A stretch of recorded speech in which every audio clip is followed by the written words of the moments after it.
नमस्कार, मैं हूं आपके साथ मयंक। तो देखिए किस तरह से कतर पर हमले हुए, इसराइल ने जो हमला किया कतर पे, उसके बाद अब ओआईसी की बैठक हो रही है। 57 देश जो है उसमें शामिल हैं, जिस पे ये चर्चा हो रही है कि कैसे इसराइल को जवाब दिया जाए। लेकिन इस बीच दो चीज़ों की मैं चर्चा करना चाह रहा हूं। पहली चीज़ जो कि सब तरफ इसकी चर्चा हो रही है कि क्या ईरान की मिसाइल से अब कतर जवाब देगा इसराइल को। क्या ईरान अपनी हाइपरसोनिक और बैलिस्टिक मिसाइल्स कतर को देने जा रहा है। देखिए मिडिल ईस्ट में कुछ चीज़ें ऐसी हो रही हैं जो सब कुछ जिन्होंने पलट के रख दिया है। अब देखना यह है कि ये बात कितने आगे बढ़ती है। देखिए एक और चीज़ है, लास्ट फ्राइडे को मैं वीडियो बनाता हूँ अपना, आप लोगों को पता ही है कि आई गो टू अ मॉस्क, वहाँ पे कुछ लोगों से मेरी बात होती है, दोस्तों से, तो वहाँ चर्चा होती है। मैं उसका वीडियो बना नहीं पाया, मुझे वक्त मिलेगा तो मैं अलग से वो वीडियो बनाऊंगा। लेकिन वहाँ पे ये चर्चा हो रही थी कि देखिए जिस तरह से कतर पे हमले हुए, क्या कतर अब इसराइल को जवाब देना चाहिए या कैसे जवाब देगा। तो इसी बीच ये चर्चा छिड़ी कि अगर देखिए ईरान पर जब हमले हुए तो ईरान ने उसका फौरन जवाब दिया। इधर इसराइल की मिसाइल गिरी और अभी वो इसराइल की तरफ से हमला हुआ फाइटर जेट से, और तुरंत ईरान की तरफ से जो है उसका करारा जवाब दिया गया। यहाँ तक कि अमेरिका पे भी मिसाइल फायर की गई जो अल उदैद एयरबेस था। तो ईरान जो है वो कैसे तुरंत जवाब कैसे दे देता है, ये मैंने कई लोगों से सवाल पूछा वहाँ जो मौजूद थे। आपको क्या लगता है कि ईरान में और बाकी देशों में क्या डिफरेंस है, जो ओआईसी के सदस्य हैं, जो अरब कंट्रीज़ हैं, तो कैसे ये ईरान जो है वो अचानक कैसे जवाब दे देता है, फ़ौरन कैसे जवाब देता है। तो वहाँ मौजूद एक शख्स थे, उन्होंने मुझसे कहा, इंटरेस्टिंग बात कही, मैं शेयर करना चाहूँगा कि खून में हुसैन की बहादुरी है, ईरान ने करबला से सीखा है, हुसैन वाला एक किसी से कम नहीं। देखिए ये उनकी तरफ से जवाब आया, इसीलिए हमने थंब में भी इस टाइटल का इस्तेमाल किया है कि खून में हुसैन की बहादुरी है, ईरान ने करबला से सीखा है। वो शायद अली खामेनी साहब के लिए ये बात कहना चाह रहे थे कि जब भी ईरान को झुकाने की कोशिश हुई, दबाने की कोशिश हुई, तो भले ईरान अकेला खड़ा रहा लेकिन उसने हमेशा मुंह तोड़ जवाब दिया, जंग का हौसला दिखाया। तो इस तरह की बात उन्होंने कही, इस पर हम कभी अलग से चर्चा करेंगे।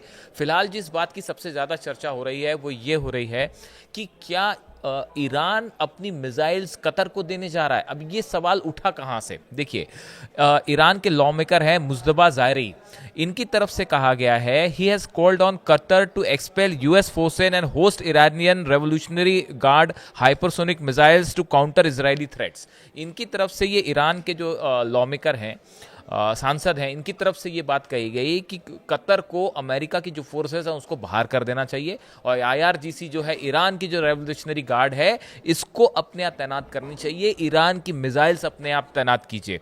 उन्होंने जो जराई है, एड्रेस कतर्स आमिर शेख तमीम बिन हमद अल थानी directly on x, urging the replacement of US military presence with IRGC aerospace forces. उन्होंने कहा कि भाई कतर को जो अमेरिकी फोर्सेस आपने अपने यहाँ बुला रखी हैं अल उदैद एयरबेस में, 10,000 से ज़्यादा फोर्सेज हैं, आप इनको हटाइए और ईरान के सैनिक आप अपने बुलाइए, ईरान की मिसाइल्स हम आपको देने के लिए तैयार हैं, आप उसे अपने आप तैनात कीजिए। वैसी जो मेजर जनरल मुसावी हैं ईरान के, इनकी तरफ से एक बात कही गई, उन्होंने कहा कि Iran vowed Tehran will never hesitate to defend Qatar against Israeli aggression. उन्होंने कहा कि किसी भी तरह का इजराइल अगर हमला करता है कतर पे तो ईरान बिल्कुल नहीं हिचकिचाएगा कतर की मदद करने से। अब देखिए ये जो बयान आए, इसके पहले एक और ईरान के जो प्रेसिडेंट हैं महमूद पेजेश्कियान साहब, इनकी तरफ से भी ये बयान आया। उन्होंने भी एक बात कही थी कि won't deter but want a firm response to any further aggression, कि अगर कोई भी तरह का हमला होता है तो हम जवाब देंगे। और उन्होंने है showed full solidarity with Qatar. उन्होंने ये भी कहा कि हम कतर के साथ जो है पूरी एकजुटता के साथ करें, और सभी मुस्लिम देशों से, इस्लामिक देशों से अपील की कि आप मिल के इसराइल के खिलाफ कदम उठाइए। तो देखिए ये जो 3-4 बयान आए जिसमें यह कहा गया कि अमेरिकन फोर्सेस को बाहर करिए, ईरान की आईआरजीसी कतर की सुरक्षा करेगी, ईरान की मिसाइल्स आप अपने तैनात कीजिए, हम आपकी रक्षा करेंगे, हम आपको जवाब देंगे। अब देखिए इससे दो बातें हैं। पहली बात तो यह है कि क्या ईरान अपनी मिसाइल्स वाकई कतर को देने के लिए तैयार है, क्या कतर इसके लिए राजी होगा जो ऑफर ईरान की तरफ से आया है।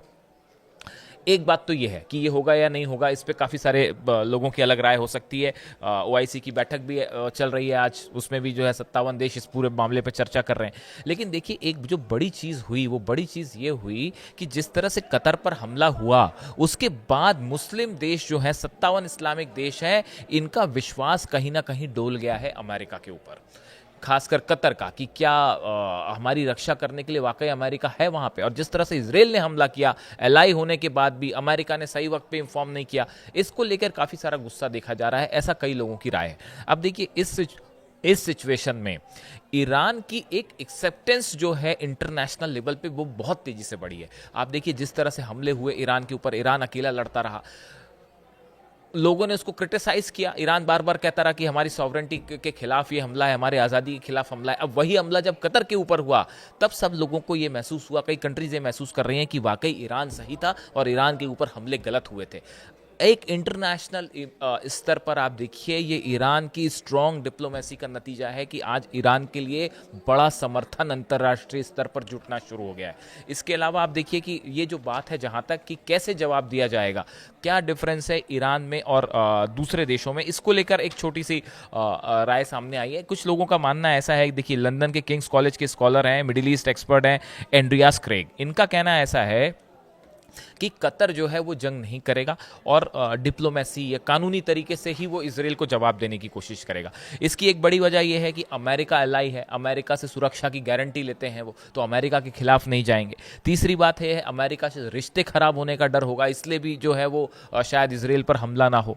इसके अलावा बड़ी संख्या में जो है वो हथियार दिए जाते हैं अमेरिका की तरफ से सऊदी को, कतर को, यूएई को, तो ये देश जो हैं वो फौरन अमेरिका के खिलाफ जाने के और इसराइल पर हमला करने का फैसला नहीं करेंगे।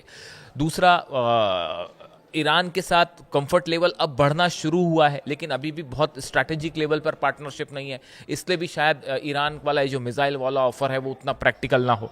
और दूसरा जो विजन 2030 जैसा प्लानिंग्स हैं यूएई की और सऊदी की, जिस पे आगे बढ़ रहे हैं, इसके लिए वॉर शायद वो ना करना चाहें। लेकिन आप दूसरी तरफ देखिए ईरान में जब भी हमले हुए ईरान ने फौरन जवाब दिया। इसका मुख्य वजह जो एक्सपर्ट्स बताते हैं कि इस्लामिक जो रेवोल्यूशन थी, वो इस्लामिक रेवोल्यूशन के जो प्रिंसिपल्स हैं उस पे आधारित है ईरान की फॉरेन पॉलिसी और ईरान की नीति। ईरान ने किसी भी तरह का जो उसके ऊपर सैंक्शंस लगे उसे अलग थलग करने की कोशिश की गई, इकोनॉमिक सैंक्शंस लगे उसकी कोई परवाह नहीं करी और बेबाक होकर हमेशा जवाब दिया। इसके अलावा जो हथियारों की बात होती है, ईरान ने रशिया से हथियार मिले हैं, चीन से मिले हैं, लेकिन ईरान ने अपने खुद की हाइपरसोनिक मिसाइल्स डेवलप करने में तेजी से आगे बढ़ा है। अपने खुद के हथियार बनाए हैं ईरान ने, उसको बहुत ज़्यादा दूसरे पर निर्भर नहीं रहना पड़ता। ये भी एक बड़ी वजह, जब आपके पास खुद अपने कंट्री में बनाए हुए हथियार होते हैं तो आप किसी देश के दबाव में नहीं आते। इसके साथ ही आपने देखा होगा कि जहाँ तक फिलिस्तीनियों की मदद करने वाली बात है, ईरान ने बड़े खुल के फिलिस्तीनियों का समर्थन किया और उसके लिए फिर जो परिणाम भुगतने